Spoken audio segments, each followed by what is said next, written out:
നമ്മുടെ സ്കൂൾ കഴിഞ്ഞ ചില ആൾക്കാർക്ക് ഒരു ഐഡിയ ഉണ്ടാവില്ല എന്താ ചെയ്യേണ്ടത്. എനിക്കൊന്നും ഒരു ഐഡിയ ഉണ്ടായില്ല what my next step is.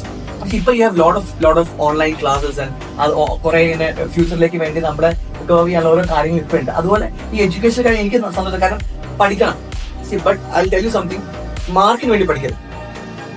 Marks are just criteria to attend interview. അങ്ങനെയില്ല, ജസ്റ്റ് ക്രൈറ്റീരിയ.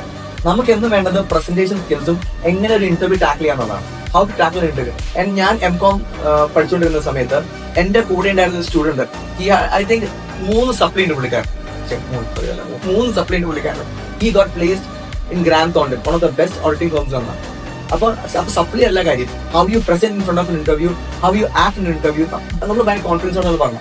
എന്തുണ്ടെങ്കിലും കോൺഫിഡൻസോടെ ഫേസ് ചെയ്യുകയാണെങ്കിൽ, എനിക്ക് ഇപ്പോഴും ഓർമ്മയുണ്ട്, ഏറ്റവും ഹയസ്റ്റ് മാർക്കുള്ള ഒരു പയ്യൻ ഇപ്പോഴും പ്ലേസ് ആയിട്ടില്ല. He still struggling in his work life. അതാ പറഞ്ഞാൽ പഠിത്തത്തിലല്ല കാര്യം, നമ്മൾ പഠിക്കാൻ ജസ്റ്റ് എ ക്രൈറ്റീരിയ.